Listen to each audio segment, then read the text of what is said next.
All right, so this evening I was moved to share this talk about dancing with the divine. And I just found it interesting to take a look at that and see what that's all about. Many of you may know me, or if you don't know me, you know that when I was young, I was a danceaholic. I would have rather danced than eat. I love dancing, even when I remember once when I was young, I just gotten out of high school, there was like a big dance-a-thon, and I went to this dance-a-thon, and I was sponsored, and I won like a bicycle and all these things because I had all these sponsors, and I danced the whole time. It was like 12 hours, I think, or something like that, so never stopped dancing the whole time. It was great. So it was truly amazing. And another thing for me is, like, for me, dancing was something very special, and I also, as I moved on in my life, I moved into LA, and I was living there in a town, that was a bedroom community of Los Angeles, and there was a club there called the Odyssey, which was, at that time, was actually an LA magazine and had the hottest light show of any discotheque in LA, so it was quite amazing. It looked like the big mothership coming down and landing. It was amazing. But anyway, so I would go there. It was an after-hours club, and it was open until 4 a.m. So when I was living in LA, I would go dancing. I would come home and take a short nap. I would go to work, and then I would come home, take another nap, and then I would go out, and I'd go dancing again. So it was a pretty crazy energy, but when you're young and crazy, it's fun. So, but it was interesting because at that time, dancing was like meditation to me. Because in that space and in that place, with all the loud music and everything else, I was in a place of total freedom. I felt totally free. I felt free of my ego, and nothing mattered but the music and moving to the rhythm of that music, just being in that space and that energy. Even when I wasn't dancing, if I was even sitting, I'd be moving in place. I couldn't sit still with the music. It was amazing. I still am kind of that way sometimes today. If the right music's playing, I'll be like moving around. So, can anybody relate to that? Anybody ever felt that? Yeah. Like there's that energy of the music and all of that. It's like it just kind of moves you. So when you did that, did you feel that you had like some kind of a connection that was going on when you're going through that, when you're experiencing that? There's some kind of a connection that goes on there, isn't there? It's amazing. It's like a deepening in so many ways. I like to look at dancing as a spiritual practice because in so many ways it is. And I'm going to share some interesting stuff that I found about that as well.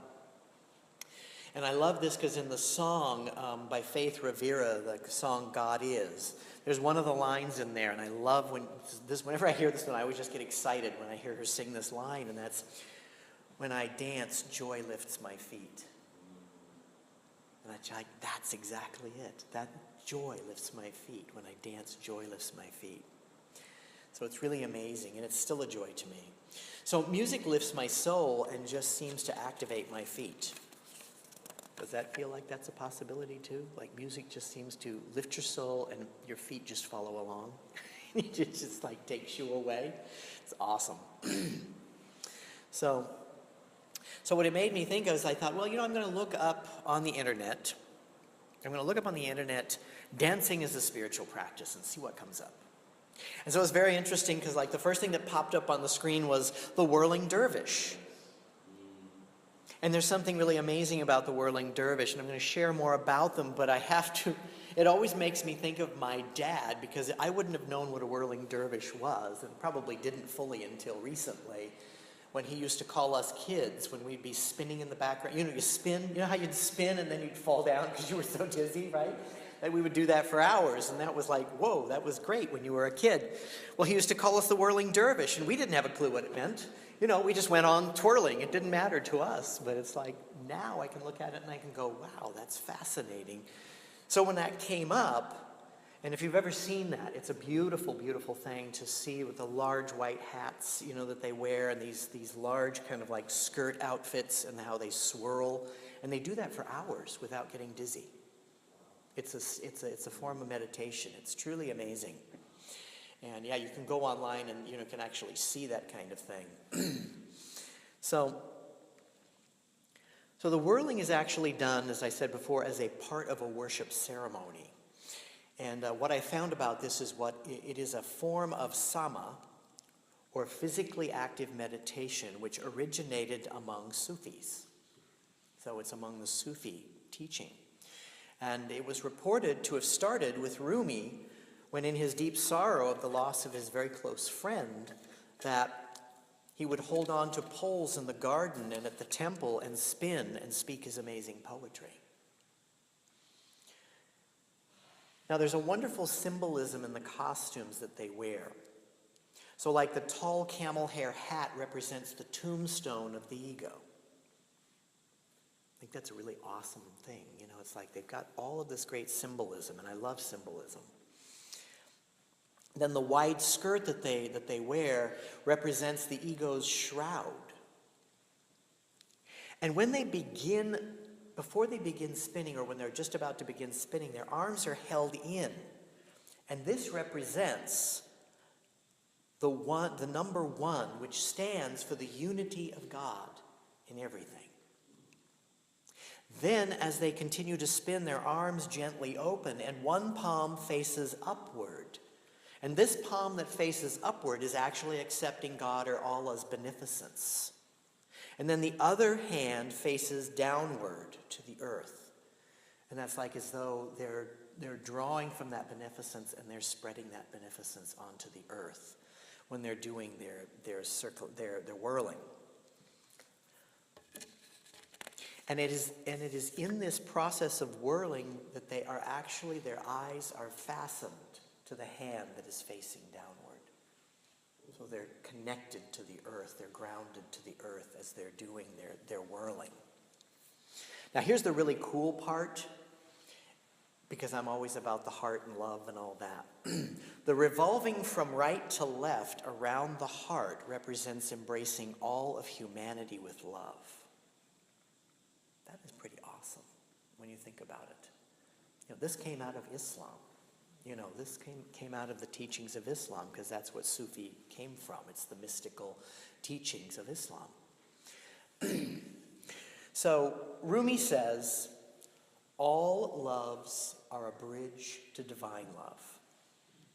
Yet those who have not had a taste of it do not know.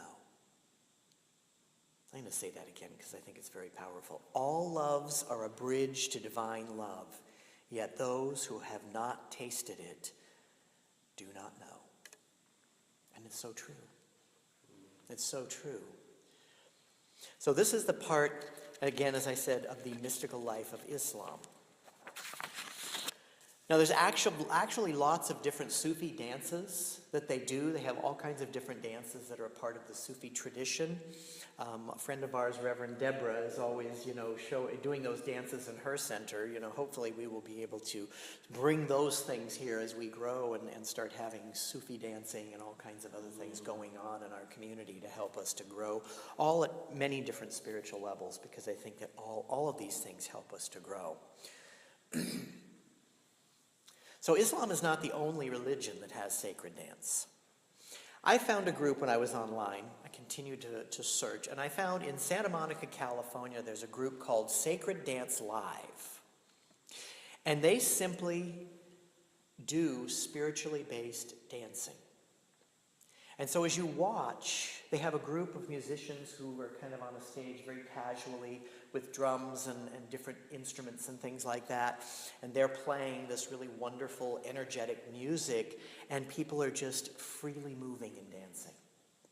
And as I watched this online, I became mesmerized. I became deeply connected and could clearly see in these people as they were dancing that there was this deep expression of spirit that was individualizing itself in every movement of their bodies. It was amazing. It was like the most powerful and beautiful thing that, was just deepening. And I thought, this is such a great idea of using not only our other ideas of spiritual practice, but dancing as a spiritual practice, moving and allowing our bodies to be feeling the music and hearing the music and moving and just centering ourselves in that spiritual perfection.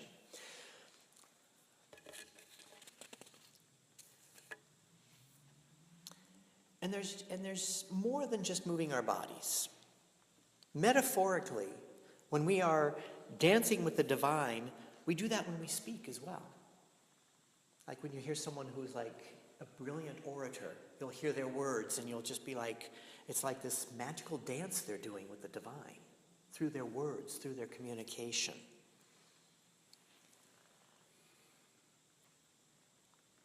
And we have a choice in how we use our words to dance with the divine. We have two different dances we can sometimes do with the divine, and we've all done this, I'm sure.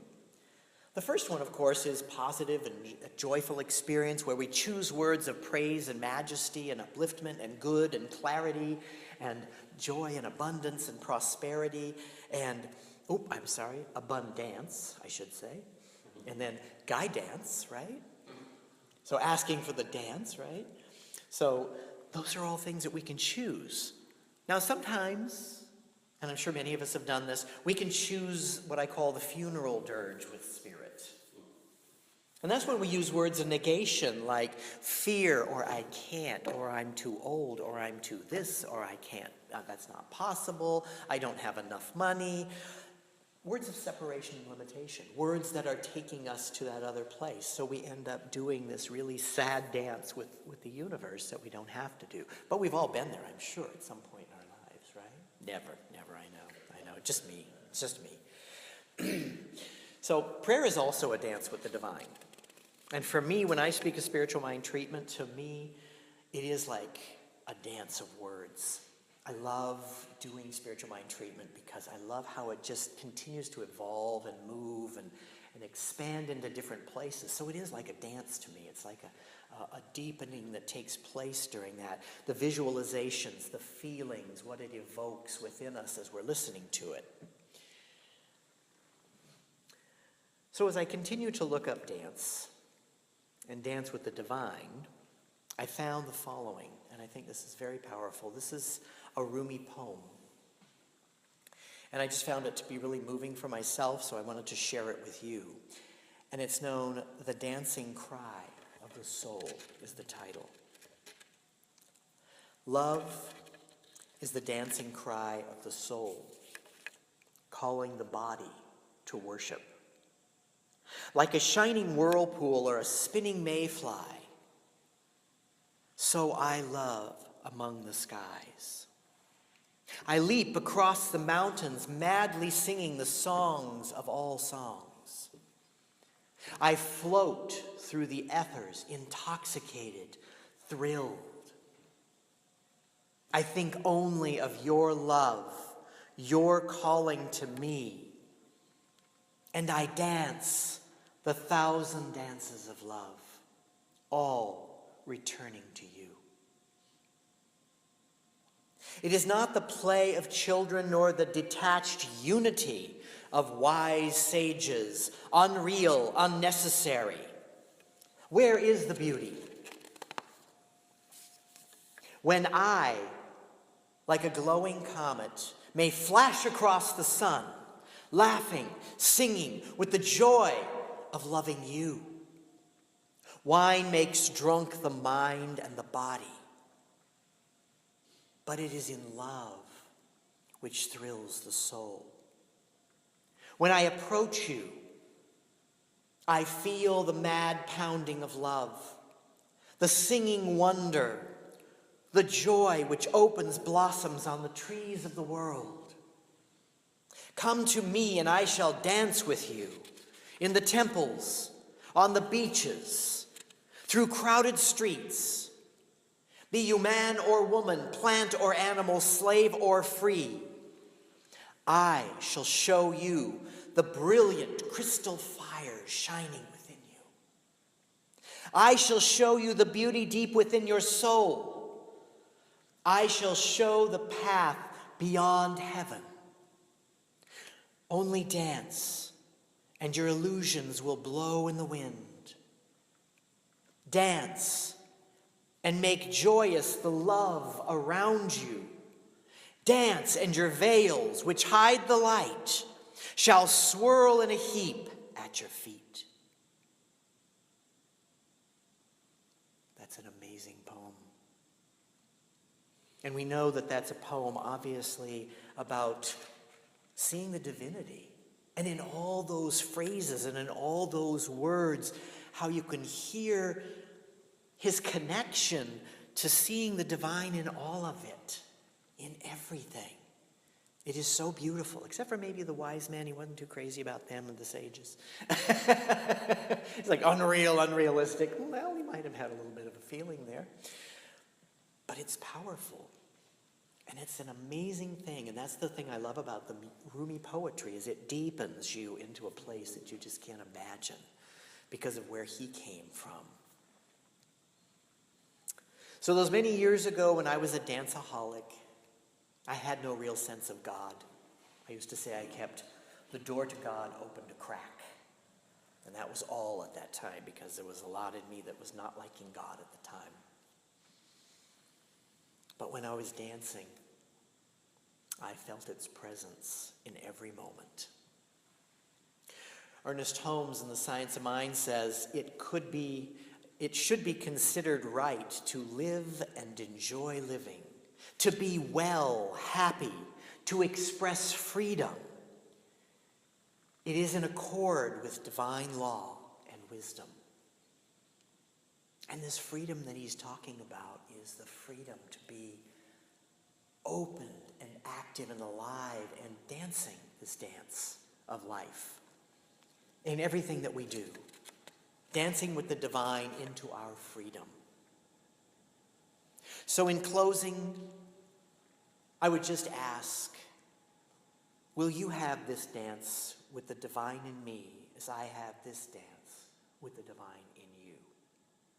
Namaste.